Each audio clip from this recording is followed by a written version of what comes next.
What is going on, everybody? David Productions 345 here. You guys see we are at a gas station right now. This time though, we are not here to fill up gas. You guys can see we are still at half almost, so we are good to go. Anyways, let's grab a quick drink and let's start this video, guys. Anyways, guys, with this video, I'm going to be talking today about whether a Dodge Charger is reliable or not.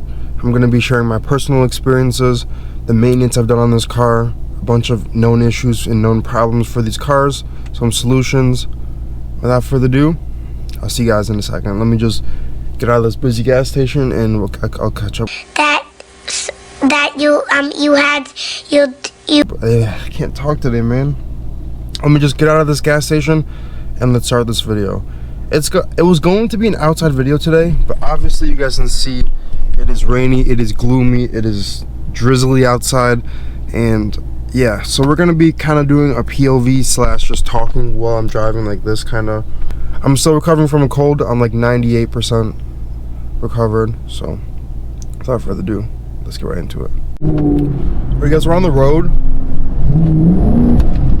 You guys can see I don't know how I'm gonna film this. It's gonna be an interesting video. Anyways, so let's start out with when I got my car. So I have a 2013 Dodge Charger RT all-wheel drive. It is rainy as hell and I'm driving it right now. I've had this car since, I almost said 2011. I've had this car since 2021, about August. And so in terms of reliability wise, let's first start out with, this car has been pretty good, guys. Like, I'm not even trying to start glazing this video because a lot of people were saying like almost how a lot of my videos I just say, oh, this is really great, this is a really great product, this car is really great, this car is really cool, blah blah blah.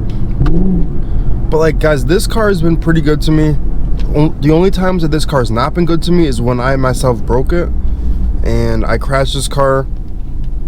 Once I crashed it, I didn't really crash it, I went over a curb. Second time, like a year later, I hydroplaned into a pole. So yeah, but yeah, anyways, what I was trying to get at was, I'm not even trying to glaze this car right now, guys, but this car's been pretty good to me. It's really only broken down on me once, and I still was able to limp it home. The second time, it broke down, but I gave it time to not overheat. And funny enough, guys, the two times it did break down, it was overheating. The first time was because my radiator fan basically fried itself and it started smoking. Well, this is not good. The second time was recent. If you guys seen in the video, I'll include the clip.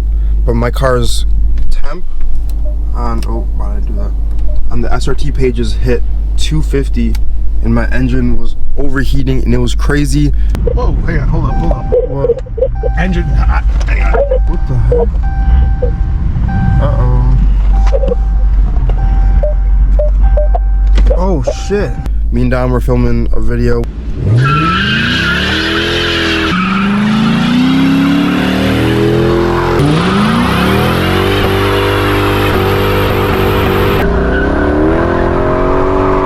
We just got finished and we're gonna film the next video, and then that proceeded to happen. So yeah, it was a crazy experience. First time radiator fan went out, easy fix. But I had to get it home, which means I had to keep moving or else my car would overheat. And the second time with that situation, I think the fan wasn't on because it wasn't plugged in fully, funny enough. But either way, this car's been great. And in terms of just regular maintenance I've done on this car, oil changes every 3,000 miles. I got new tires, I think twice already. No, like four times, I think. Winter tires I have for the car. So I've also done a lot of maintenance myself, and most of it myself, and new parts. So recently I put a new serpentine belt, 2 idler pulleys, and a tensioner in, and I did that myself in a recent video, so make sure to check that out if you're interested in how to do that. I did a new wheel speed sensor for the driver rear. Let's see, what else did I do to this car for maintenance? New suspension. So I'll get into that in a second. I put new suspension parts on the front end, most of it. So that's been done. My friend and I did my steering rack and pinion, I think a couple months ago to a year ago. I also have new power start brakes on this car, Z26 performance brakes. I've not done my diff fluid or my transfer case fluid service yet. I don't know if I will, or my transmission fluid service it. Go ahead, go. There you go.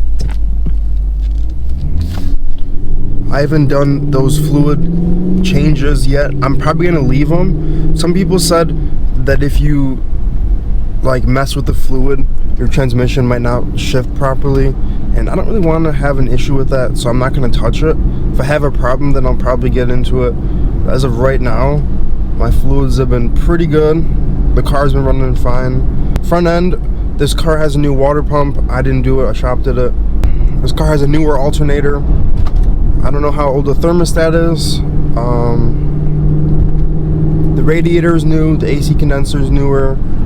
Just the whole front end basically is pretty good. The radiator support, upper radiator support is new. A ton of new parts in this car. When I crashed it, I had to rebuild it. So yeah, the car is in pretty good mechanical condition, besides a couple things I gotta fix still. Regular maintenance. I think that's basically it for the maintenance. If I think of anything else that I have not mentioned, I will mention it. Intake wise, I cleaned my intake, cabin air filter, regular stuff. Yeah, so anyways, let me get into the issues for these cars.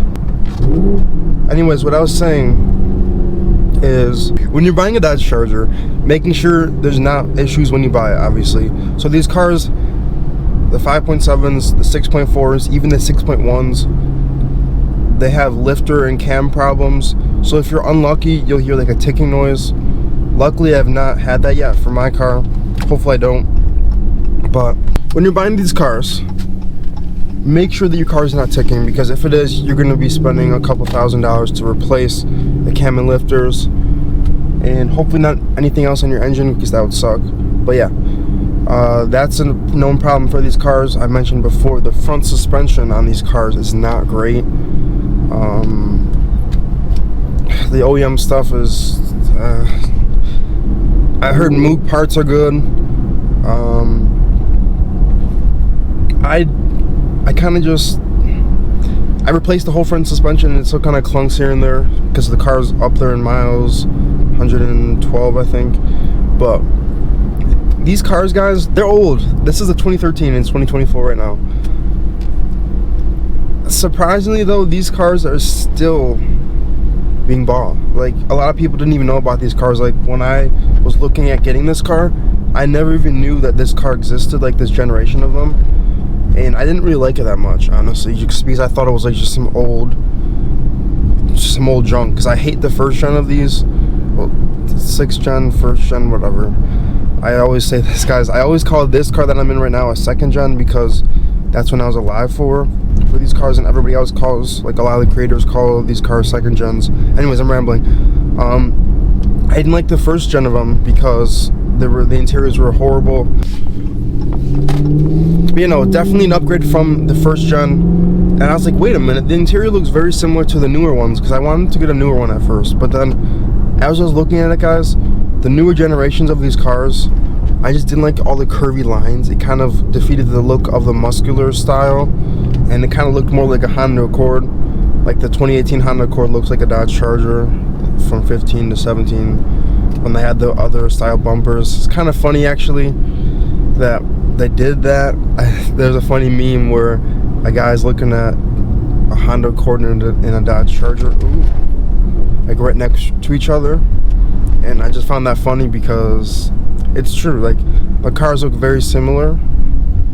So yeah, I don't know, I just wasn't really a big fan of the newer cars, because I was before, and then the more and more I looked at them, I'm like, wow, I'm really glad I didn't get one, because I don't like the curvy lines. I like the straight edge look of the 2nd gen better. Anyways, so continue my story. I didn't really know too much about these cars. I started getting into them after I got this car, and I love this thing. The reliability, in terms of the issues, the cam and lifters, the suspension, the blender actuators, the HVAC module on the inside. I hate it, guys. It's like a tapping sound. Like, I did that way wrong. I did that wrong again. Hold on, give me 1 second. It's like this. Alrighty, guys, so we are back. A different time of the day. Funny enough, the actual video that I thought, like, I did very well at first, and all of a sudden the camera kind of just didn't want to turn off. So when I did turn it off, it corrupted the files. So that's why, one of the reasons why I hit the GoPros. Anyway, so I'm trying out my new mic. You guys can see the little puff right there. So I was in the video talking about the older body style and whatnot, and then the tapping of the blend doors. Anyways, back to what I'm talking about in terms of these cars, whether they're reliable or not. Some more known issues for them is overheating. And honestly, if you guys have new parts installed, or you guys want to prevent your Mopar from not being reliable, I would recommend keeping a ton of spare parts in the back, I guess. Spare coolant, just a bunch of stuff, just so if your car ever overheats or something ever goes wrong, you have the parts there, just so you don't have to worry about, hey, is my car going to break down? Is my car not going to be able to be daily driven because of this? Or because, guys, these Mopars, all of them have problems, usually with their water pumps or thermostats or T-hoses, like the coolant hoses or something. A lot of these cars have problems. So if you're ever wondering whether a Dodge Charger is reliable or not, just to make sure to have some kind of spare parts available. I have a spare belt in my trunk. I have a ton of tools in there as well, just in case this car ever breaks down again.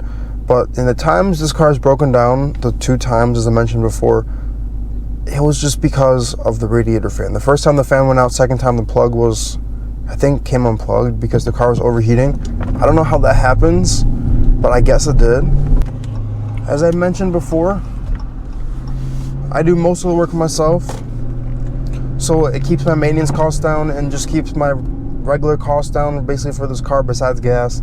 Gas is crazy. But guys, honestly, it's crazy to me because this car, when I got it, had 86,000 miles on it. Look how many miles it has on it now, guys. Hopefully you guys can see that.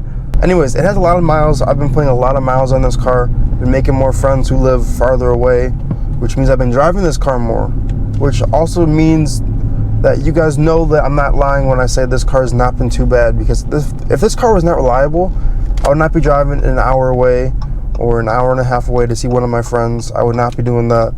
I'll be closer to home, making sure this thing doesn't break down. But guys, if I'm being honest with you, like, the times that I've actually had problems with this car, most of the time has been because of myself.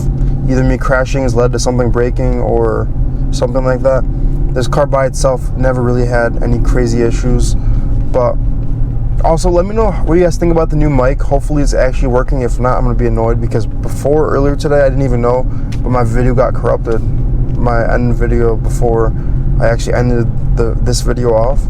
What? So just making sure you're keeping up on your own maintenance and just making sure you're giving your car some loving is good. Hey, yo, what the? Like, and not even in a sus way, just making sure your car is taken care of, making sure all the fluids. I mean, I probably should do my diff fluid and transfer case fluid. I just don't want to touch something that's not going to go wrong right now. Like, see guys, my thing is, right, you don't want to start throwing parts at a car or start fixing a car that doesn't need fixing, because then you're going to have more problems. So that's how I like to look at things. Funny enough, we're actually in the same area we were in earlier. But yeah, that's how I like to look at things, is don't just start fixing stuff, because sometimes it'll lead to more problems. So I don't know, man. I'm just trying to make a good video for you guys, to tell you guys some of my issues with these cars, and just a ton of stuff, ton of information, just so you guys know whether or not it would be a good buy to buy one of these things. Because personally, I don't really, like, I see all these people in these forums with these problems and stuff, because I'm in one of those forums, and I like checking to see what's going on. A lot of people have problems with the cooling systems going bad, causing the overheating problems. And honestly, if you can take care of that, like me, I'm lucky, because I've basically a whole new cooling system. And these cars can still give you problems, guys. So that's what I'm always trying to say to people, to make sure you have enough money saved up, so just in case your car does break, then you can fix it. Because guys, when I was going to college, I had to drive like 60 miles a day, basically. It was like 25 each way, and then plus work. So 60 miles a day for 5 days a week. And this car was getting 17 miles per gallon. This thing was doing great. No problems really at all. Never broke down on me once then. Just honestly, like, this thing's a tank. And I keep having to say this, guys, but these 11 to 14 Chargers, I remember, I think it was one of those like Edmunds books or something. My mom likes reading those, but one of those books that shows like what cars are reliable or not. I'm pretty sure the 11 to 14 generation had a higher reliability score than the newer ones. I don't know if it's because the newer transmissions supposedly are not that great as people say they are, even though they do shift better, or if it's something else to do with all the nannies in the car, like all the electrical systems or something. But my personal experience, man, I feel like these cars, it just with any car, honestly, like the more that you play around with it, the more like you dog it. Like, don't do what I do, guys. You guys see it in a lot of my videos when I film with Dom and just even myself. I do angry mode POV, sliding everywhere and all that stuff. If you want a reliable car, even though this car's not been bad, it's just funny to me that this thing we can drive for like 6 hours straight. Oh, nice Mero. You can drive this car for like 6 hours straight, not really have any crazy problems, do drifts, do burnouts, do all of that, and then proceed to just drive home. And it's crazy to me because a lot of cars, you can't really do that because you'll break something. And yes, we almost did break something last time. But even before that, guys, like the videos, the car was fine. So let's go left and do a little POV as well, because earlier in the day I couldn't do it because I had that big mic in the way. But the more you put into it, the more you'll get out of it. Meaning that if you put a lot of love into these cars, you take care of them, they'll take care of you. Now let's do a little pull.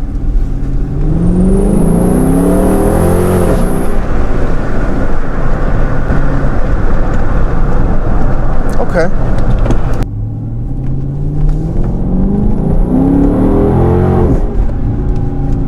Like, it's just so fun to do that, guys. Like, just to rev it up, accelerate. But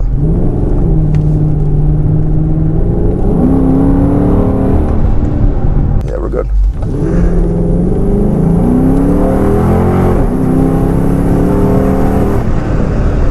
Whatever. You can't really beat this, guys. These cars are pretty good, pretty reliable. Just got to make sure you're up on your maintenance. You're watching your coolant temps a lot. You're making sure you have new parts on the car. You're making sure the car wasn't dogged before. And if it was dogged before, make sure you can take care of it. Like, guys, honestly, if I'm being brutally honest with you, whenever I film, I accelerate more than I usually do when I don't film. I like keeping my cars in good condition. So obviously, if I'm gonna always be filming and drifting and doing donuts and all that stuff, I wouldn't be wanting to basically dog the car the other days of the week, because obviously then the car will be at a point where it might actually fully break down and that will have a big problem. But definitely make sure to watch your coolant temps. That's why you guys got to get the SRT pages. You guys can see coolant temp right there. So I don't know, guys, just my takeaways for these cars: make sure you're ready to spend money for gas. Make sure you check your coolant temp.